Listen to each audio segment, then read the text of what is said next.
Hi, I'm Jackie Elton from Green and Natural Living, and today in this short video I want to talk about 5 ways to combat climate change.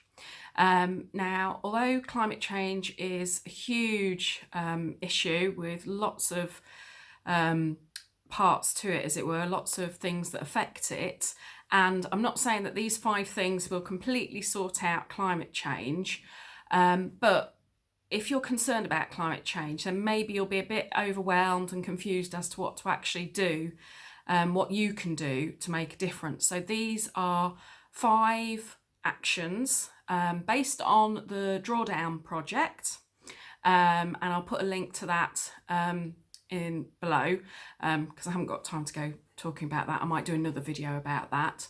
But as Dr. Jane Goodall says, every individual matters. Every individual has a role to play. Every individual makes a difference. So climate change can be seen to be a huge environmental issue, which it is. But if we all start caring and doing something about it and changing what we do every day, and if everybody or lots and lots of people did this, it would have a massive change. So what are these 5 actions? So action number 1 is really easy. It's once you've done it, you just leave it basically. So action number 1 is to switch to a renewable energy supplier. So burning fossil fuels contributes a lot to CO2 emissions, which then cause climate change along with other gases. So actually switching to a renewable energy supplier, like I'm with Good Energy, will then mean that you're supporting the development of the renewable industry, energy industry, and also that you are sort of stopping the CO2 emissions from the energy you use. Also, you're not supporting things like fracking and things like that. So switching is really easy. I'll put a link. I have an affiliate link to Good Energy, so I'll put a link down below for that. And it's really easy to swap. And if you do swap with Good Energy, or to Good Energy rather, then you'll get £50 off your bill and I'll get £50 off my bill. So that's really easy swap. Number 2 is to reduce your food waste. Now, food waste is a biggie, and there are various statistics of how much is wasted here in the UK and globally, and that if we combated sort of food waste, we could feed the world, and various different statistics like that. But food waste, how it sort of affects climate change is that if you send food waste to landfill, then it rots and produces methane, and methane is a global warming gas which is far more effective, shall we say, at causing climate change than carbon dioxide is. Also, you've wasted all the resources and energy that has gone into producing the food and transporting the food in the first place. So if you can reduce your food waste at home, then you'll save money as well. Things to do are to check before you go shopping what you've got in, because I was really bad for buying too much cucumber, but now every time I go shopping I check whether there's cucumber in the fridge. If it's there, then I don't need to buy one. If not, I buy one. So getting into simple habits like just checking what you've actually got and writing a list before you go shopping can really help that. Number 3 is to buy organic where possible. So traditional farming puts in a lot of chemicals, fertilizers, pesticides, and all things like that, which you need energy and raw materials to make. Organic farming, they focus on building the soil so that it's got lots of organic matter in it, lots of good bugs, microbes, all different things in the soil that makes the soil healthier. And then the food that grows in the soil is obviously healthier. They do crop rotation and things like this, whereas putting in fertilizers, traditional fertilizers, a lot of that tends to get washed out when it rains and things like that. So whereas a good organic soil will actually hold the nutrients in, it will also hold water. So we've been having some sort of really bad flooding here in the UK. So if you have more organic soils, it holds water, and it also holds more CO2. So again, it actually takes the CO2 out of the atmosphere and holds it in the soil, and acts as what's called a carbon sink. So if we can build up more organic soils by supporting the organic farmers, then this will take more CO2 out of the atmosphere and hold it there in the soils. Meadows apparently are particularly good for this as well. But again, I'll talk about that in another video.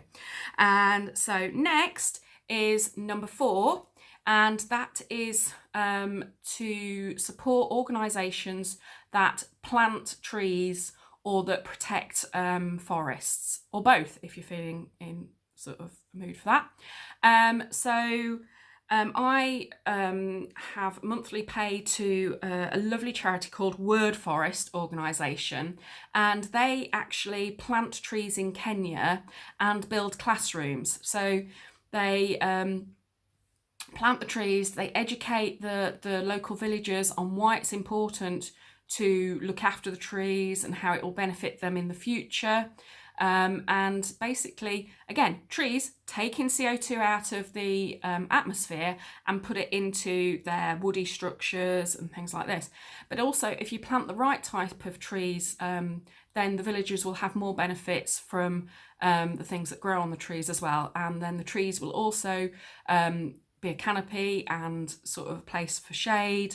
But then the more replanting trees and forests in sort of places like Africa helps tremendously, not only the local population, but it changes the local climate as well.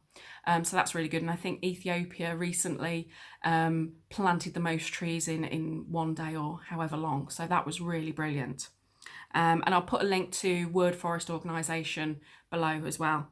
And so the 5th thing now that we're on is educating and empowering girls. This is really important, especially in countries where there is a patriarchal system where girls are married by their fathers for benefit for the rest of the family and things like that. If you can educate both the family and the girl as to why it will benefit in the long run the whole family of educating these girls, and these girls having going off and being doctors and things like that, it can have a huge knock-on effect. They won't have so many children. They won't have so many children when they're young. But even not looking at girls being doctors, but even educating the women that are doing the small subsistence farming in Africa and places like that, it then empowers them and they can get more money and they can support their families better. So it's, really a good thing.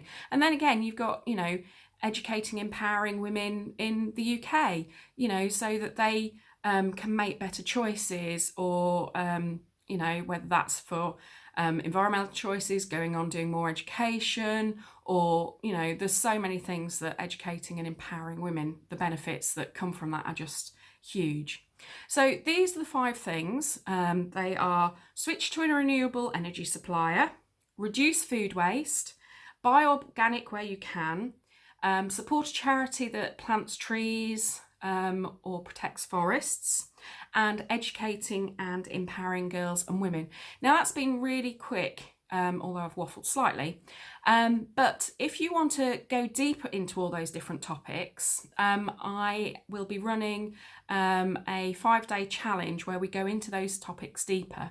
And it's based in my Facebook group, my free Facebook group, which is Green and Natural Living. Again, I'll put a link down below if you want to join. And basically we go deeper into that and all those different topics. There's a great community there and we all share our ideas and experiences, and I'd love to see more of you there. Or if you want to find out more, then I'll be writing some blog posts, more in-depth blog posts about each with one of those topics.